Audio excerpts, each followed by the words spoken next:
Livre de la Genèse, chapitre 21. L'Éternel se souvint de ce qu'il avait dit à Sarah, et l'Éternel accomplit pour Sarah ce qu'il avait promis.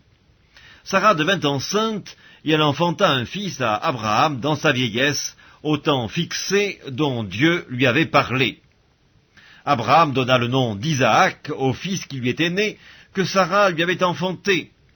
Abraham circoncit son fils Isaac, âgé de 8 jours, comme Dieu le lui avait ordonné. Abraham était âgé de 100 ans à la naissance d'Isaac son fils, et Sarah dit « Dieu m'a fait un sujet de rire, quiconque l'apprendra rira de moi. » Elle ajouta « Qui aurait dit à Abraham, Sarah allaitera des enfants? Cependant je lui ai enfanté un fils dans sa vieillesse. » L'enfant grandit et fut sevré. Et Abraham fit un grand festin le jour où Isaac fut sevré.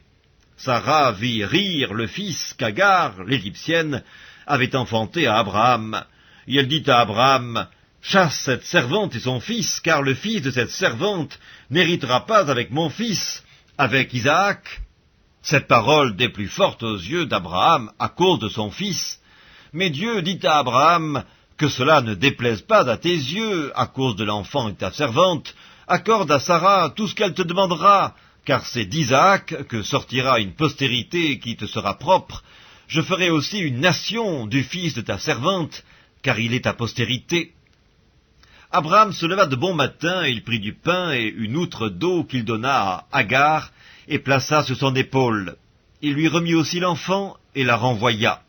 Elle s'en alla et s'égara dans le désert de Beersheba. Quand l'eau de l'outre fut épuisée, elle laissa l'enfant sous un des arbrisseaux, et alla s'asseoir vis-à-vis à une portée d'arc, car elle disait « Que je ne vois pas mourir mon enfant. » Elle s'assit donc vis-à-vis de lui, éleva la voix et pleura. Dieu entendit la voix de l'enfant, et l'ange de Dieu appela du ciel Agar, et lui dit « Que se passe-t-il, Agar? Ne crains point, car Dieu a entendu la voix de l'enfant dans le lieu où il est. Lève-toi, prends l'enfant, saisis-le de ta main, car je ferai de lui une grande nation. » Et Dieu lui ouvrit les yeux, et elle vit un puits d'eau. Elle alla remplir d'eau l'outre, et donna à boire à l'enfant. Dieu fut avec l'enfant, qui grandit, habita dans le désert, et devint tireur d'arc. Il habita dans le désert de Paran, et sa mère lui prit une femme du pays d'Égypte. En ce temps-là, Abimélec, accompagné de Picol, chef de son armée, parla ainsi à Abraham. « Dieu est avec toi dans tout ce que tu fais. Jure-moi maintenant ici, par le nom de Dieu, que tu ne tromperas ni moi, ni mes enfants, ni mes petits-enfants, et que tu auras pour moi et le pays où tu séjournes la même bienveillance que j'ai eue pour toi. » Abraham dit, « Je le jurerai. » Mais Abraham fit des reproches à Abimélec au sujet d'un puits d'eau dont s'étaient emparés de force les serviteurs d'Abimélec.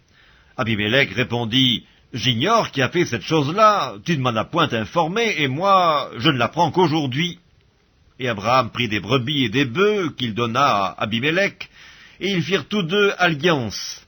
Abraham mit à part 7 jeunes brebis, et Abimélec dit à Abraham, « Qu'est-ce que ces 7 jeunes brebis que tu as mis à part ?»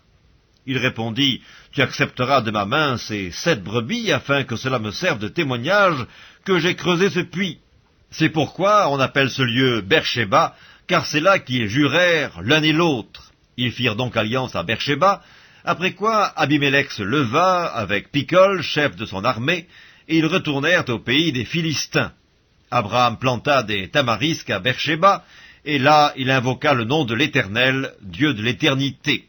Abraham séjourna longtemps dans le pays des Philistins.